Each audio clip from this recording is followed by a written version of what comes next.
कोविड-19 की vaccine trial के लिए है तैयार। वैज्ञानिकों का दावा 80% सफलता के हैं चांस। कोरोना वायरस के खिलाफ वैक्सीन तैयार करने पर दुनिया भर में शोध हो रहा है।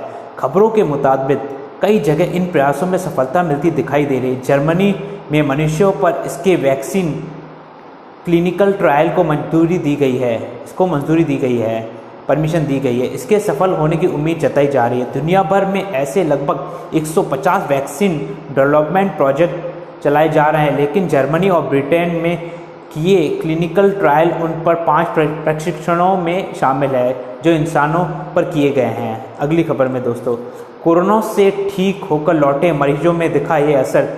बड़ी वैज्ञानिकों में चिंता की बात होगी, टेंशन की बात होगी। चीन में कोरोना के मामलों में पिछले कई दिनों से काफ़ी कमी आ रही है। हालांकि यहाँ कोरोना के नए रूप से देखकर लोगों को मन में डर बना हुआ है। इसीलिए यहाँ मरीजों की मानसिक रूप से मजबूत बनाए रखने में मनोवैज्ञानिक काउंसलर की भी मदद की जा रही है। हैरानी की बात यह है कि यहाँ ठीक हुए मरीजों में 2 महीने बाद भी कोरोना का टेस्ट पॉजिटिव कैसे आ रहा है। यहाँ पर सभी लोग अचंभित है। वुहान के एक डॉक्टर, चाइना में वुहान सिटी है जहाँ पहले हॉटस्पॉट था, एक डॉक्टर कहना है कि चीन में अब ऐसे मामले तेजी से बढ़ रहे हैं जहाँ कोरोना वायरस से ठीक होने के बाद भी लोगों के टेस्ट पॉजिटिव आ रहे हैं और इन वायरसों में कोई लक्षण नहीं दिख रहा है। डॉक्टरों का कहना है कि ऐसे मामलों को ठीक करना उनके लिए एक चुनौती है, क्योंकि देश कोरोना के एक नए रूप से लड़ रहा है।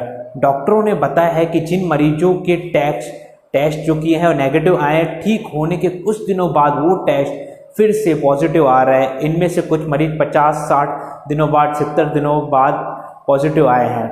और दोस्तों एक और खबर आई है नासा न्यूज़ एजेंसी से खबर आई है। नासा ने साझा किया भारत को चौंका देने वाली तस्वीर, जो कभी नहीं हुआ वो लॉकडाउन ने कर दिखाया। जी हाँ मेरे दोस्तों, प्रदूषण बिल्कुल सही हो गया है, तो नासा ने यह सैटेलाइट से तस्वीर हमें भेजी है। इस लॉकडाउन के चलते जहां कोरोना वायरस के प्रसार से लड़ने में मदद मिली है, साथ ही साथ पर्यावरण पर भी इसका चौंका देने वाला असर देखने को मिला है। लॉकडाउन के चलते प्रदूषण का लेवल तेजी से नीचे आया है। भारत में प्रदूषण की समस्या जैसे खत्म सी हो गई है। इस बात पर अमेरिकी स्पेस एजेंसी नासा ने भी सैटेलाइट तस्वीर साझा कर मुहर लगा दी है। लॉकडाउन के चलते वाहनों की आवाजाही ना के बराबर हो गई है। ज़्यादातर कारखाने बंद हैं और लोग अपने घरों के बाहर जरूरी काम के लिए ही निकल रहे हैं। और दोस्तों और अगली खबर यह है कि अब डॉक्टरों पर हमला करने वालों पर अब होगी 7 साल की सजा। अध्यादेश पर राष्ट्रपति ने लगाई मुहर। इस चीज़ पर मुहर लगाई है जो आए दिन डॉक्टरों पे, चिकित्सकों पे, हेल्परों पे हमले हो रहे हैं। नई दिल्ली से ये खबर है। डॉक्टरों, चिकित्सा कर्मियों पर हमला करने वालों को 7 साल की जेल होगी और जुर्माना भी होगा। डॉक्टर, चिकित्सा कर्मियों और साथ में हेल्पर वगैरह हैं पर हमले के खिलाफ मोदी सरकार को अध्यादेश देकर आई, वो अब लागू हो गया है। अब नियम लागू हो गए हैं। राष्ट्रपति रामनाथ कोविंद ने इस अध्यादेश को मंजूरी दे दी है। इसके साथ ही अध्यादेश लागू करने की अधिसूचना भी जारी हो गई है। इस अध्यादेश के लागू होने के बाद डॉक्टरों और अन्य मेडिकल स्टाफ के साथ मारपीट करने पर अधिकतम 7 साल की जेल हो सकती है। इसके साथ ही भारी जुर्माना का सामना करना पड़ सकता है। सोच लीजिए दोस्तों, एक तो लॉकडाउन, फिर महामंदी और ऊपर से आपको 7 साल की सज़ा और जुर्माना अलग। सोच लीजिए आपको क्या करना है। मेडिकल एसोसिएशन इन मामलों के खिलाफ विरोध भी जताया है। कोरोना के अगली खबर है मेरे दोस्तों, कोरोना के खिलाफ जंग में पीएम मोदी दुनिया के अव्वल नेता है। जी हाँ मेरे दोस्तों, अव्वल नेता है। सर्वे से हुआ ये खुलासा। प्रधानमंत्री नरेंद्र मोदी को दुनिया के सबसे महान नेताओं की श्रेणी में रखा गया। मॉर्निंग कंसल्ट अप्रूवल रेटिंग्स की तरह से आए इन आंकड़ों पर अगर यकीन करें तो पीएम मोदी की लोकप्रियता में तेजी से इजाफा हुआ। रेटिंग के मुताबिक भारत ने कोरोना वायरस का सामना दुनिया के दूसरे विकसित देशों की तुलना में काफ़ी प्रभावी तरीके से किया है। कहा गया है कि भारत, जो दुनिया का सबसे ज़्यादा आबादी वाला देश है, उनसे काफ़ी हद तक महामारी को नियंत्रित करने में सफलता हासिल हुई है। जी हाँ मेरे दोस्तों, एक और खबर आ रही है रिलायंस की तरफ से।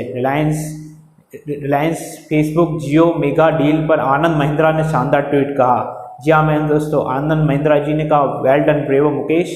फेसबुक जियो डील को लेकर महिंद्रा ने कहा ब्रेवो मुकेश। यह डील बताती है कि कोरोना के बाद भारत का महत्व कितना ज़्यादा होगा।